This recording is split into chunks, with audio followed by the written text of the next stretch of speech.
It's Wednesday, we're halfway through the week, and of course that means the MCN. So let's see what is happening in the world of Marvel Contest of Champions. We begin our coverage on Recoils. As a lot of you know, there was a bug with Recoils when loadouts went in. This is something that, look, if you want to switch over your masteries, you want to make sure it's working as intended. And I did say there is a chance that there would be bugs when it came to this new system. I am still really happy that the new system has come in to improve it. And of course, we learned on Monday, Recoils weren't exactly working as intended. The big furthest update to this is that a fix to this is coming in the next couple of days. So Kabam Jack said yesterday, "Hey gang, I heard from the game team that we seem to have found a solution to both problems, PI and Recoils masteries, and it should be implemented in the next couple of days. Thank you for your patience." The workaround, which at the moment is you just need to kind of like manually set up everything again in your Recoils, in your ouchie masteries. It should come up again, and it should work in theory. If it doesn't, then you might have to wait a few days for it. Obviously important for a lot of players, as Rain King does say, are we still sticking with the April 8th cutoff for these free changes? And of course, it's it's important that players get the most out of these changes and really settle on the masteries. I think for me, I need to get round to that day when we get, and I completely forgot I did not have Mystic Dispersion on, so I've been now eagerly looking out for a shift on the mastery core availability. Currently at the point of this video, I think when this goes live it'll still be the same, but it's the mutant one, and I've got plenty of those, but I need the mystic ones in order to do Mystic Dispersion, which of course is the thing that will probably cost me a heap load of loyalty. Luckily I've got 500k, so there's some kind of pluses and minuses to that. Now, let's turn our attention to new 7-stars. New 7-star versions of champions have entered into game. Of course, we all know the Deathless versions, but there have been a few little ones that have popped up all of a sudden that have been interesting plays, especially from a 7-star perspective. The first champion being Blade. Blade as a 7-star is very interesting, although the pain of the 200 signature of this champion is going to be a little bit of a frustrating option to try and get. One of the other ones, apart from Deathless King Groot, which I think all of us are pretty much aware of, is Deadpool. Now, I can't remember if this was a 7-star. However, though, I did, if you saw on Sunday's, video, the Gwenpool Bobble Bauble Blowout event, spring cleaning, Deadpool spring cleaning. This was something I said it's likely it will come back. But of course I was very 50-50 in that video, because obviously it's a money-making thing for Kabam, and money-making things coming back and not coming back, let's face it, it's coming back.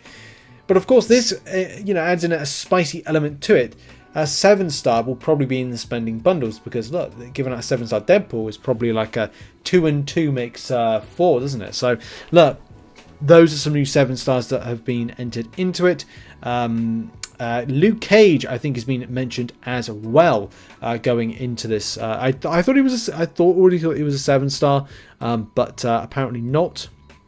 And look, there he is. If it's a case of that, of course, going with Scarlet Witch 7-star, which I hope it goes into CTP and I can test out. Now let's talk about mystery champions. Now, one thing I did forget from my Deathless King Groot video yesterday was kind of pairing it up with Deathless Guillotine.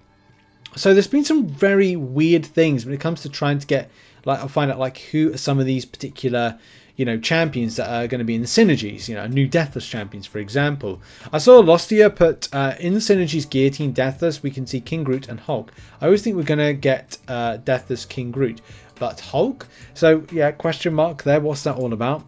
They did say that we won't expect which one to be Deathless, like if it's Hulk, then it's a curveball due to never been seen ever. It was kind of odd because if you go into game, and let's get my Deathless Guillotine ready to look at here. So here she is on screen. So under the ones right here, yeah, there's a question mark. There's a question mark right there under Deathless Harvester. The amount of max health required to gain a new soul. Of course, there is the Deathless King Groot right there, which, what does he get? For each Deathless Champion gains critical rating. I'm glad I didn't, because I didn't think that it's got any kind of relevance to it just yet. However, for a moment in time, you were able to see Hulk as being one of those options. So it's not there now, but as pointed out by Lostia, is that if you can see right here, that Hulk is one of the options. So are we getting a Deathless Hulk coming into game? Or is it a different type of version? I mean, look, it makes more sense for this to be a, Deathless King Groot and Deathless Hulk. So that's incredible. It's annoying because I've got a 7-star version of Hulk that I'm like, I love this version. I love this champion. It's one of my favourites. Now that I've got it, I'm like, now I've got to collect a new one. Thought I could get a rest from this. But yeah, I thought this was an interesting revelation. And yeah, who could it be? Definitely person, like if anybody was going off the silhouettes and going, oh, one of these could be this or that champion. If it is Hulk, then it's going to be a very interesting, spicy turn of events, but we shall have to see. Nothing more on that one, but what are your thoughts in the comments? Put it. Do you think it's gonna... Oh god, it's me. Is it me? It's me. Look, it's me. I've appeared. I'm down there. Oh dear. Hello. Oh, that's from the previous thing. So yeah, it could be either Hyperion, Scarlet Witch, but to be honest, it could be Curveball and could be Hulk for it. We will have to see. Let's talk Alliance Wars Showcase Quest now. It's a bit of a divisive based thing. I'm not sure if everybody liked the content. I definitely know people that passed on the content. As I did say, and I have said with these particular kind of coverage that I do, is like, look, I'm not the highest skilled person, but I know how to at least get through questing. And at least to go, look, I've got an idea of the champions to use. And as well, I'm willing to wait a little while in order to do said quest. Now, I had a good first run. I didn't have... no, I had a bad first run, and I had a better second run with doing Alliance Wars Showcase. But how you should look at the methodology from it is go, look, I don't have to do it now. I could do it in 2 weeks once I've farmed some of the revives and health potions and save 3 crystals in order to, 3 4-hour crystals in order to do it later down the line. Especially to like, revive fest through it, or farm some units and go for it as well. Look, there's options available to you in order to get it done. But it was interesting to see this particular poll right here, where 70% of people did say that they had gone through it, they completed it and explored it. Some people just did a single path, 11 of those. 21 people said tried it but failed to complete it, didn't even try. 31 people, 14% is quite high to be honest, but there you go. Panther said, personally, I didn't bother. I looked over the guides and kind of had the requisite team, but Titania's languishing at rank 3 6-star and just didn't have it in me to struggle through. Yeah, fair play. If it wasn't for Deathless King Groot piece, I wouldn't have bothered to do a test run. Those nasty rewards. Yeah, okay. Well, the thing is, different strokes for different folks. I get people. I can't do it without spending units or revives, which I don't have because 8.4 and WoW rewards are just around the corner. Yeah, get that. I mean, I managed to top mine back up again. We're ready to go into Winter of Woe Gauntlet, but there you go, each to their own. The reason I'm bringing this to everyone's attention is that there was a really interesting response by Kabam Crashed that I thought I'd share with you all on the subject. So, Kabam Crash did see this and was, and it's interesting that people actually went to do the content. Glad to see a lot of summoners engaged with the quest, as our internal data confirms. Yeah, engaged to the point of like felt forced to go through it. Remember, you have a choice in MCOC. You don't have to do everything. I don't want the King Groot piece. No. You had to do it. We just settled on some design changes. This is good. To the next version of it that, while still challenging, should improve the overall value proposition of both completion and exploration runs. I'm looking forward to seeing the content evolve. But that's positive news that Kabam are going to look to improve said content for you lovely people to get involved with. And what would that mean? I'm hoping it's not as specific. A lot of people were like, Well, if you had a Titania, you pretty much did it. If you had a Photon, you pretty much did it. Any other champions that did it? That's the pause. The pause is relevant because it's a factor of it.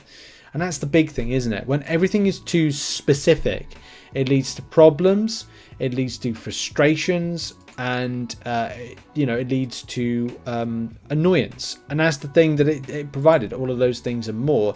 It was ultimately annoying for literally. It didn't have to be so annoying, and it didn't have to be so specific. And that may be the thing, isn't it? Like they kind of go, well, people didn't like the defenders on these particular like setup and nodes and tactics and whatever. Here's that amplified. So yeah, that's kind of like that. So I'm hoping that there's a lot of learnings. Obviously, Kabam say that is the case.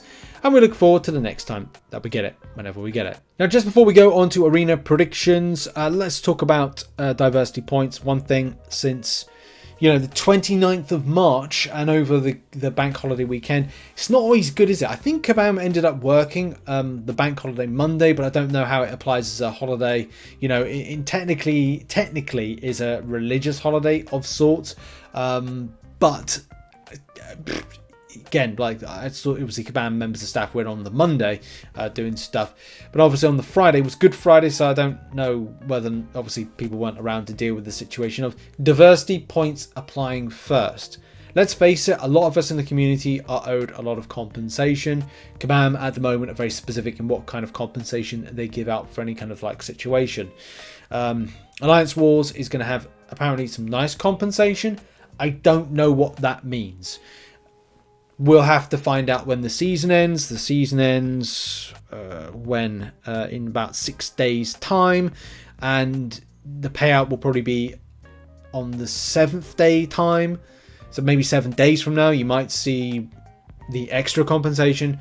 I don't know. Well, we will have to see with that one. But diversity points was something, that we were looking to get a clarification on last Friday. We didn't get it because it applied too early, and alliances lost their alliance wars.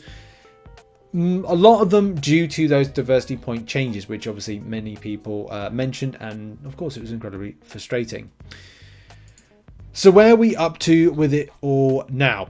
Right, there's finally been a response.